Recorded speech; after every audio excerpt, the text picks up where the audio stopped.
Welcome back. Now let's have a look at the planner's dashboard. Okay, there's quite a bit of detail to go through here. There's 1, 2, 3, 4, 5 charts that we need to look at. I'm just going to go back to the front page and I'm going to set this now to 2012.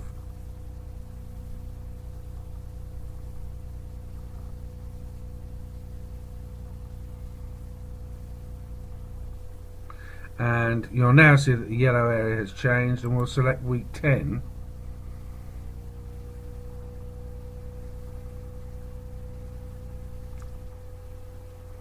Back to the planner's dashboard. Right, let's just start with PPO1. PPO1 is looking at all all the jobs that are read in diaries. And by that we mean that basically what we're hoping to do is to have 100% all read, and that's where the planner has updated, or every single job that's been scheduled for the day has been updated and has turned red. You can see in this example that this particular planner, she's got 2 jobs that were not updated, and if she wanted to, she could click on here and there's very quickly a report that you can see there that shows her the jobs that were not updated.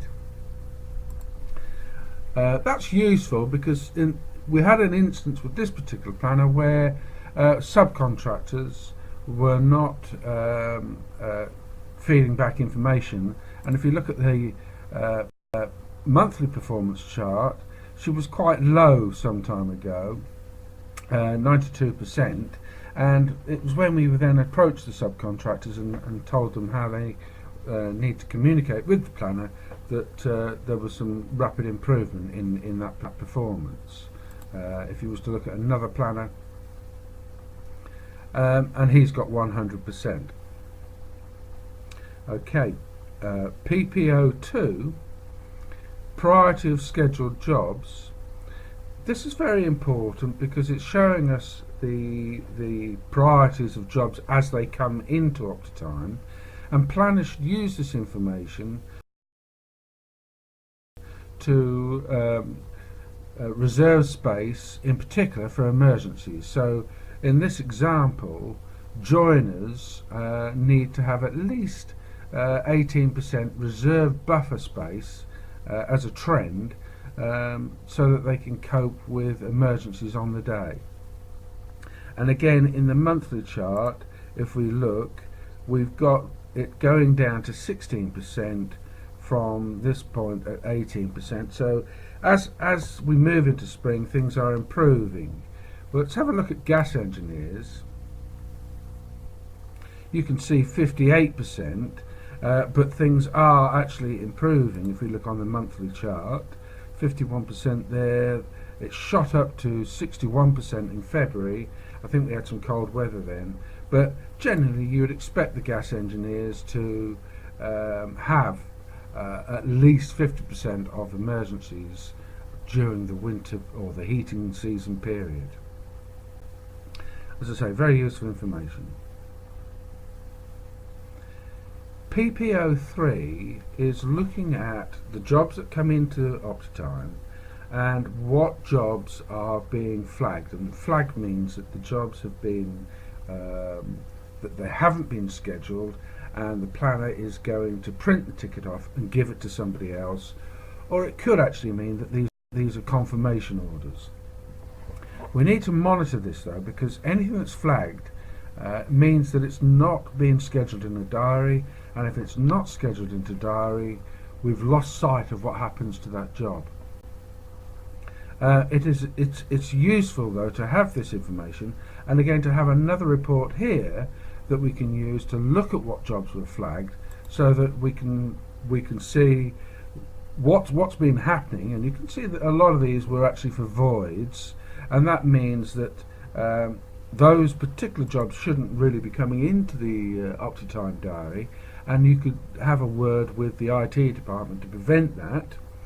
But it also means that if there were any jobs that were standard jobs for scheduling, you can compare that against any WIP report you've got in your contractor system, and that helps to bring the WIP down.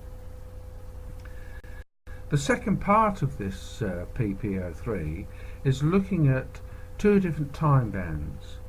Now, we want to try and schedule a job generally within 2 minutes, because we've got a tenant that's on the phone, and we find that if you go longer than 2 minutes, then the tenant starts to becoming unsatisfied. So I've had to, though, create two bands. All jobs in band A are any job that's scheduled in under 15 minutes, and all jobs in band B are any jobs that are scheduled in over 15 minutes.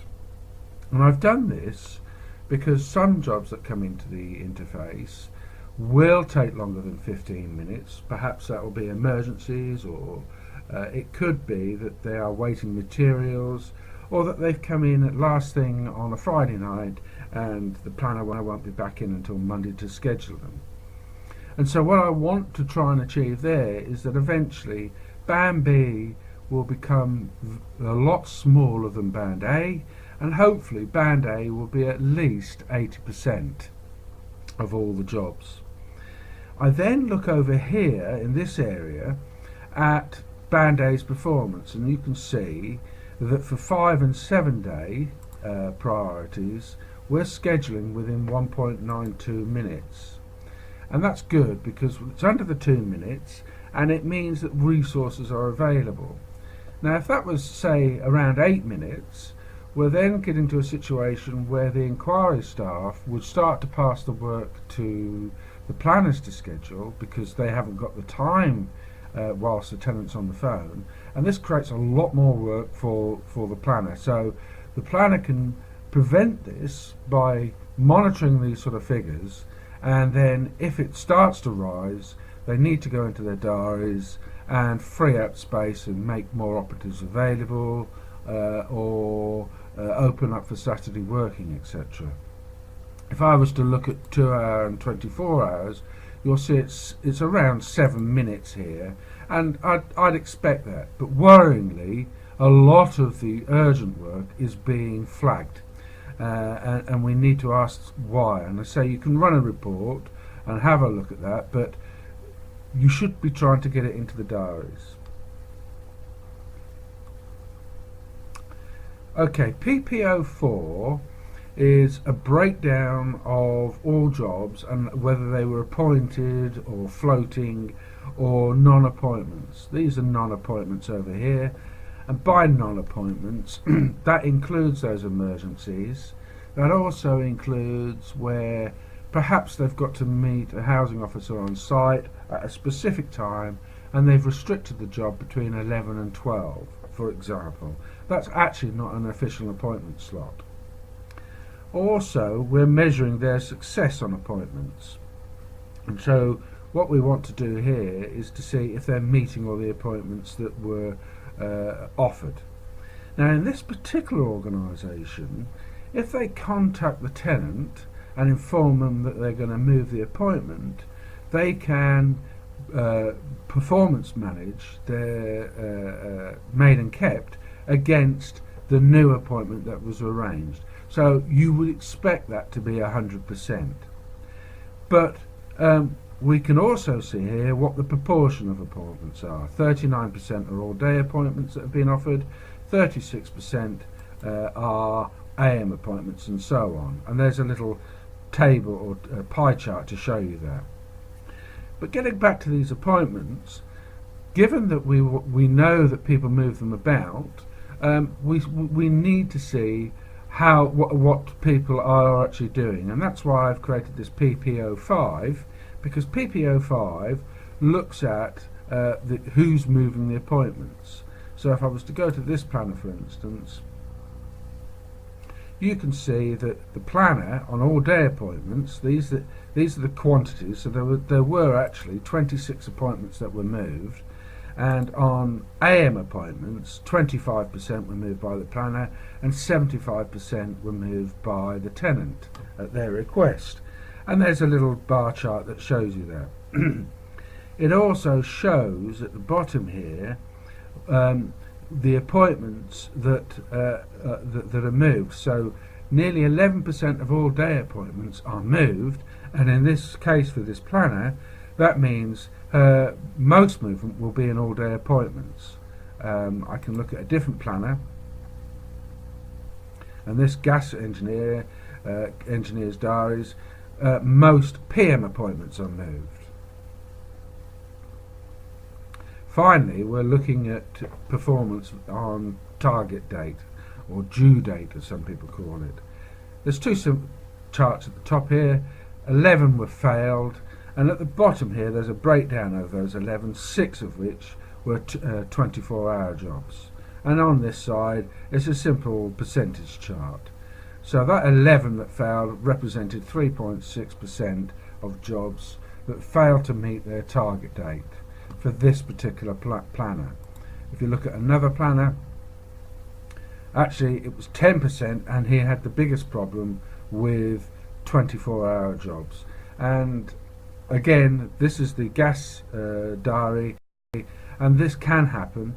We have, in this particular instance, what they were tending to do, and it does happen with gas, is that they get an emergency breakdown, and they've got no choice but not to complete the job because it requires particular parts. They've since now going to introduce something called made safe and treat it like an out of hours, and if they do everything that is possible to do to fix the boiler, and then if parts are required, they can put made safe, and in this case that will count as completed, and will help their performance targets. Again, they can create a report to have a look at all the missed target dates. Just looking at another planner, there you go, 3%. So on the day-to-day side, it's roughly 4% are failing to meet their target date, and that's within tolerance because they're meeting 96%. We'd like to get them up to about 98%, but you know, they are getting there. They can see the information very quickly, and they can start doing things to prevent this in the future. Okay, that's it for now.